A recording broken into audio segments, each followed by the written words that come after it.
Nacházíme se v Sovětském svazu na přelomu 20. a 30. let minulého století. Nově vzniklému státu nyní vládne Josif Stalin, který prosazuje naprostou izolovanost od okolního světa a jeho kult osobnosti roste do obludných rozměrů. V zemi dochází mimo jiné k rozvoji těžkého průmyslu, ke kolektivizaci a k přesídlování velkého počtu obyvatel.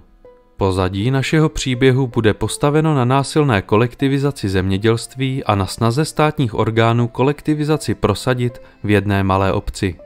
Ne každá obec se totiž chtěla zapojit do tohoto destruktivního procesu. Vítejte u dalšího videa Temných spisů.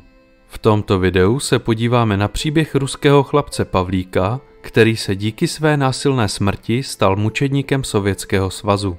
Jde o jednu z nejvýraznějších postav sovětské propagandy. Mnoho ze starších diváků určitě bude legendu o jeho životě znát, jelikož se o ní běžně vyučovalo ve školách. Zde se podíváme jak na legendu, tak na více skutečný příběh očištěný od komunistické propagandy. O tomto případu vzniklo mnoho teorií, které si často protiřečí. Všechny tyto teorie jsem prostudoval a nyní se zde pokusím přednést příběh, který je dle mého názoru nejblíže skutečnosti. Nejdříve se však podíváme na legendu.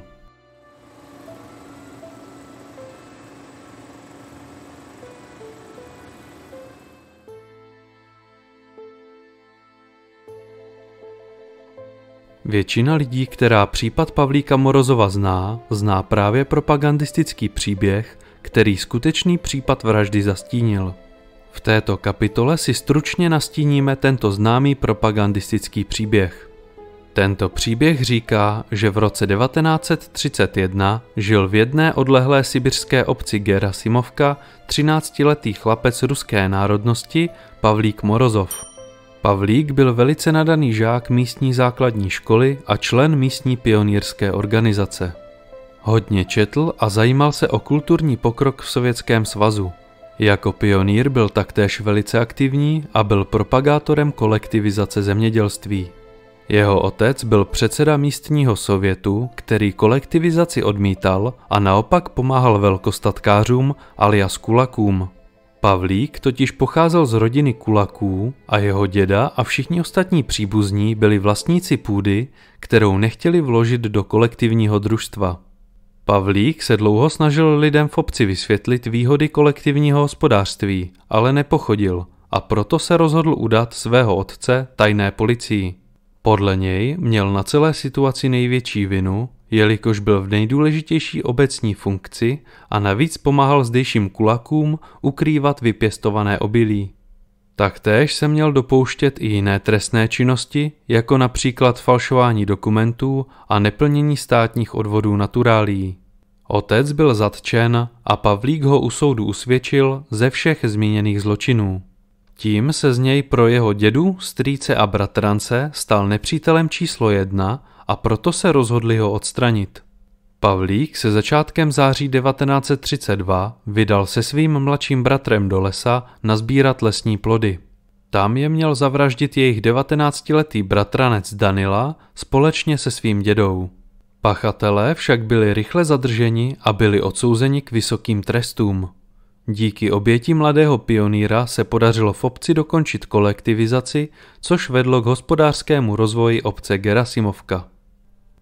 O tomto legendárním příběhu vzniklo nespočet písní, básní a divadelních her. V mnoha městech po celé zemi byly postaveny Pavlíkovy sochy a pomníky připomínající jeho oběť. Po celou dobu trvání Sovětského svazu byl vydáván za vzor mladým lidem jako pevný charakter oddaný komunistické straně. Jak to ale bylo nejspíše doopravdy, to se dozvíte v následujících kapitolách.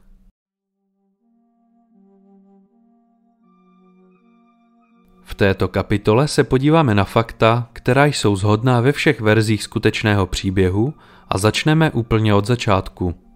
Pavel Trofimovič Morozov se narodil 14. listopadu 1918 v obci Gerasimovka v Tobolské gubernii.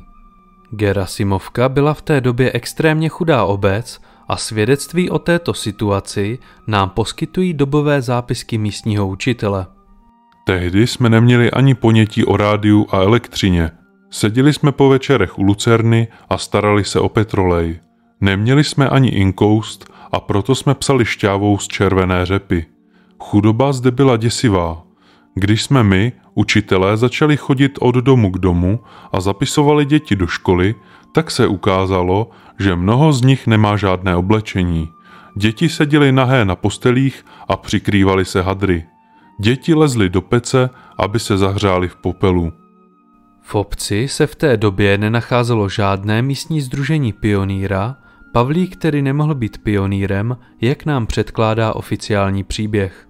Propagandistické výjevy čistého Pavlíka s vyžehlenou košilí a uvázaným pionýrským šátkem jsou tedy naprostý nesmysl. Pionýrské hnutí bylo navíc v Gerasimovce založeno až po jeho smrti. Pavlíkův otec, Trofim Sergejevič, byl původem Bělorus, který se v roce 1910 odstěhoval se svojí rodinou na Sibiř. Trvalé bydliště si zde přihlásil 26. října 1910. Se svojí ženou Taťánou Bajdakovou měl 5 synů: Pavla, Georgie, Fedora, Alexeje a Romana. Pavel byl ze všech bratrů nejstarší. Celá rodina žila v jedné obci, včetně jeho strýců, dědečka a babičky. Jeho děda Sergej se narodil kolem roku 1860 a v dobách carského Ruska byl strážný ve věznici, který neměl ve vesnici příliš dobrou pověst a podle všeho to byl hrubý násilník a alkoholik. Babička Ksenia se údajně živila kradením koní. Vztahy v rodině nebyly dobré, jelikož Pavlíkovi prarodiče nesnášeli svoji snachu Taťánu a její děti, tedy i Pavlíka. I přesto, že všichni žili v jedné vesnici, tak se spolu nebavili a děda Sergej své vnuky ani nepozdravil. Pavlíkův otec se aktivně účastnil ruské občanské války, kde sloužil v Rudé armádě jako velitel družstva. Díky svým válečným zásluhám byl zpočátku ve vesnici oblíbený a stal se předsedou místního sovětu, v dnešní době starosta obce. Zanedlouho po nástupu do funkce začal údajně svého postavení zneužívat. Údajně si začal přivlastňovat věci zabavené kulakům alias velkostatkářům a měl za peníze vystavovat falešné listiny s obecním razítkem. V soudobém tisku neměla obec Gerasimovka dobrou pověst a byla označována za hnízdo kulaků, jelikož místní obyvatele odmítali vstoupit do kolektivního zemědělského družstva, takzvaného kolchozu. Stejně tak rychle, jak byl kolchoz vytvořen, tak byl i zrušen. Lidé zde byli velice vzpurní a odmítali se přizpůsobit. Státní orgány si s touto odlehlou vsí dlouho nevěděli rady, dokud nepřišla série událostí, která tuto odlehlou ves nakonec zlomila. Začátkem roku 1931 odešel Pavlíkův otec z funkce předsedy Sovětu a taktéž odešel od své rodiny. Začal žít s ženou ze stejné vesnice Antonii Amosovou, což velice uráželo Pavlíkovu matku Taťánu. S touto situací nebyl spokojený ani Pavlík, jelikož tradiční role nejstaršího muže v rodině padla na něj. Trofim Morozov nyní pracoval jako správce obchodu se smíšeným zbožím ve vsi. 22. listopadu 1931 byl na vlakovém nádraží v nedalekém městě Tavda zadržen muž, jehož jméno bylo Živorykin. Policisté u něj nalezli nevyplněné úřední listiny s razítkem obce Gerasimovka, za které podle jeho slov zaplatil 105 rublů. Tyto listiny mu měl před několika měsíci prodat předseda místního sovětu Gerasimovky. O 5 dní později, 27. listopadu, byl díky tomuto svědectví zadržen bývalý předseda Trofim Morozov.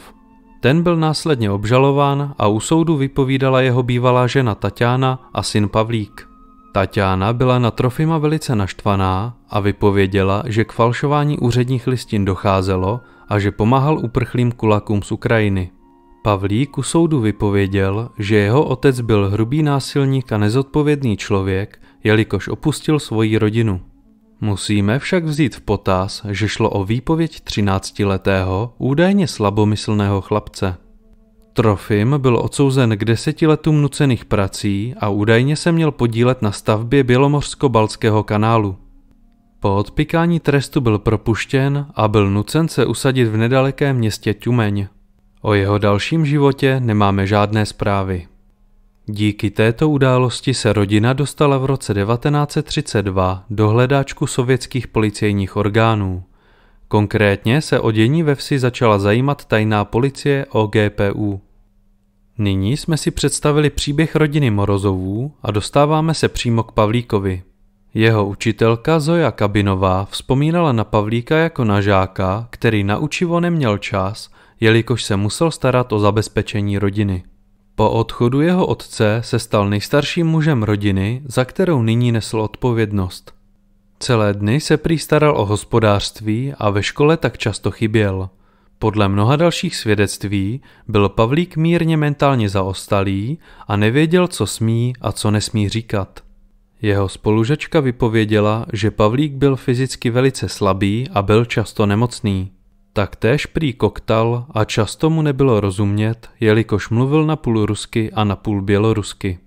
Místní obyvatelé vypověděli, že Pavlík chodil po vsi ve starém potrhaném oblečení a téměř neustále zapáchal močí, jelikož se nemyl. Kvůli svým svědectvím v případu svého otce mu začali ve vsi říkat Pavlík komunista.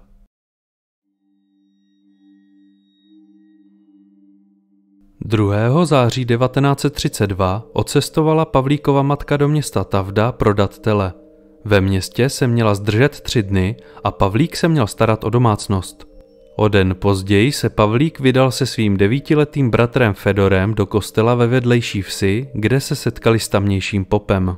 Údajně mu měli vyzradit, že je kontaktovali příslušníci tajné policie. Prý po nich chtěli, aby začali udávat své příbuzné, což chlapci odmítli. Cesta do vedlejší vesnice vedla přes rozlehlý les. Bratři do kostela došli, ale tam je již sledoval příslušník OGPU Spiridon Kartašov. Z lesa cestou zpět se však už nevrátili. Co se zde dělo, můžeme pouze odhadovat podle následných výpovědí svědků a záznamů o ohledání místa. 5. září se jejich matka vrátila z města a začala se schánět po Pavlíkovi a Fedorovi. Obrátila se na místního strážníka, který zmobilizoval obyvatele vesnice a ihned začali chlapce hledat. 6. září byla v lese nalezena těla obou chlapců. Vesničané přivolali policii z okresního města a případu se ujal policejní inspektor Jakov Titov, který ohledal těla chlapců společně s lékařem Makarovem. Chlapci byli nalezeni ve zmiňovaném lese přibližně 15 metrů od sebe a byli pobodáni v oblasti žaludku. Policie pro tento případ založila spis, který byl nazván případ číslo 374. Je tu ovšem jedna nesrovnalost. Případ byl založen již 4. září, tedy 2 dny před nálezem těl. Chlapci byli bezprostředně po rychlém ohledání místa činu pohřbeni na místním hřbitově. Policie zahájila vyšetřování a ihned si vytipovala Pavlíkovi příbuzné. Policisté vtrhli do domu jeho dědy, kde žil mimo jiné i bratranec Danila. V domě nalezli zakrvácený nůž a zakrvácenou černou košili a potřísněné bílé kalhoty, které patřily Danilovi. Děda, babička i bratranec byli okamžitě zadrženi a vazebně uvězněni. Policisty nezajímalo, že v ten den rodina porážela tele a krev mohla být zvířecí. V ten samý den byl zadržen i Pavlíkův strýc a kmotr Arsenij Kulukanov a další strýc Arsenij Silin. Oba se prý měli na vraždě aktivně podílet. Podle obžaloby se měla rodina proti Pavlíkovi spiknout, jelikož měl udat svého otce. V obžalobě je mimo jiné uveden text. Morozov Pavel jako pionýr po celý rok vedl oddaný aktivní boj proti třídnímu nepříteli, kulakům a jejich subkulakistům. Vystupoval na veřejných shromážděních a odhaloval triky kulaků a opakovaně na to poukazoval. Tato tvrzení však byla v pozdějším vyšetřování vyvrácena a celý soud byl čistě politickým procesem. Obžalované soudil Uralský krajský soud se sídlem v Jekatěrinburgu. Soud však proběhl v městské klubovně ve městě Tavda, kde visely Pavlíkovi portréty a transparenty typu "Žádáme, aby byli vrazi odsouzeni k trestu smrti". 28. listopadu 1932 byli všichni obžalovaní, krom Arsénie Silina, odsouzeni k trestu smrti, ale děda s babičkou zemřeli ve vězení ještě před výkonem trestu. Arsenij Silin byl zproštěn obžaloby a Danila s Arseniem Kulukanovem byli v listopadu 1932 popraveni. Nejvyšší soud Sovětského svazu v Moskvě tento rozsudek potvrdil dne 28. února 1933, tedy až po výkonu trestů. Případ číslo 374 byla podle všeho akce tajné policie OGPU, která měla za cíl prosadit zemědělskou kolektivizaci. Nastíněné schéma bylo následující. Chlapec, který je celou vesnicí označován za komunistu, byl zavražděn kulaky, které stihl velmi přísný trest. Soud byl účelně veden jako boj mezi mladým pionýrem a kulaky. Šlo o jasnou zprávu pro majetné obyvatele vesnice, že tajná policie a justice se při prosazování svých cílů ničeho neštítí. Této verzi taktéž nasvědčuje skutečnost, že o měsíc později bylo v obci založeno pionýrské hnutí a kolchos, do kterého všichni vlastníci půdy tentokrát raději ihned vstoupili. Tento případ byl taktéž jakýmsi precedentem, který odstartoval sérii soudních procesů s vlastníky půdy i z jiných oblastí, kteří odmítli vstoupit do kolchozů.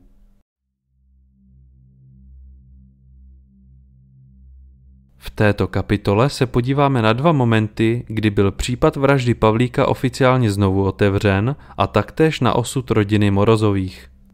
Poprvé byl případ znovu otevřen v roce 1967, kdy byl případ zaevidován do spisové služby KGB pod označením H7825. Na vyšetřování se podílel právník Alexandr Liskin, který odhalil, že si mnoho záznamů týkajících se případů vymyslel sám inspektor Jakov Titov. Jestli si tyto záznamy vymýšlel sám nebo jednal na něčí příkaz, vyšetřování neodhalilo.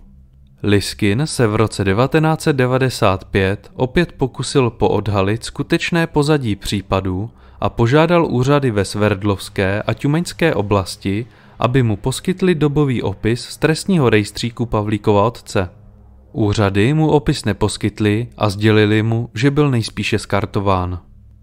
Poslední oficiální vyšetřování tohoto případu se odehrálo v roce 1999 na podnět neziskové organizace Memorial, která od roku 1989 mapuje komunistické zločiny v Rusku. Organizace ve své žádosti žádala o rehabilitaci údajných vrahů Pavlíka Morozova. Případem se zabývala prokuratura Ruské federace, která případ vyhodnotila jako čistě kriminální, nikoliv jako politický, a rozhodla o tom, že odsouzení nepodléhají rehabilitaci. Toto rozhodnutí později potvrdil Nejvyšší soud Ruské federace. Nyní se podíváme na osud rodiny po vraždě Pavlíka. Podle Pavlíkovy učitelky, paní Isakové, byla Taťána Morozová citlivý člověk, který v Gerasimovce velice trpěl. Právě smrt chlapců jí přiměla změnit svůj život a se svými 3 syny se odstěhovala na poloostrov Krym. Pavlíkův bratr Roman padl jako voják Rudé armády během druhé světové války. Po válce se Taťána odstěhovala do města Alupka v jižním cípu Krymu. Desítky let se neodvážila navštívit svá rodná místa, jelikož se obávala svého bývalého manžela. Pavlíkův bratr Alexej válku přežil, oženil se a měl 2 syny, Denise a Pavla. Po rozvodu se odstěhoval do Alupky za svojí matkou, která zemřela v roce 1983. Alexej zemřel v létě 2000 ve svých 78 letech a jeho syn Pavel zemřel o pouhých 6 let později. Po celou dobu bylo téma vraždy Pavlíka pro celou rodinu tabu a odmítali se o ní s kýmkoliv bavit. Změnu přinesla právě až perestrojka v 80. letech, kdy se o případu více rozhovořili a snažili se uvádět na pravou míru pokusy o obnovení vyšetřování. Skutečný příběh tohoto chlapce a jeho rodiny se pravděpodobně již nikdy nedozvíme. Sovětská vláda okolo tohoto příběhu vybudovala hned v počátcích natolik silnou legendu, že její odhalení je téměř nemožné. Navíc jsou všichni pamětníci již po smrti a dobové listiny jsou ovlivněny účelovým vyšetřováním. A jsme na konci příběhu Pavlíka Morozova. Napište mi prosím do komentářů, jak se vám video líbilo a co si o tomto případu myslíte vy. Pokud by vás zajímal další případ z raných dob Sovětského svazu, tak se určitě podívejte na případ Vasilije Komarova. Jde o případ sériového vraha, který se do dějin kriminalistiky zapsal jako první sovětský vrah. Odkaz na video naleznete v popisku videa. Pokud máte zájem sledovat má videa bez reklam, bez cenzury a chcete mít přístup k veškerému bonusovému obsahu, tak mě odebírejte na platformě Hero Hero.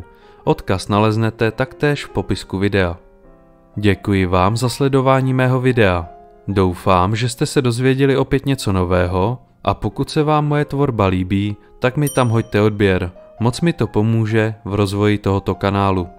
Určitě zde ale zanechte like, který zajistí, že se video dostane k co nejvíce lidem. Pomůžete tak rozšířit naší komunitu o další skvělé diváky. Taktéž se můžete stát členem tohoto kanálu a získat tak různé divácké výhody. V neposlední řadě děkuji všem členům tohoto kanálu, kteří mi svojí podporou velice pomáhají.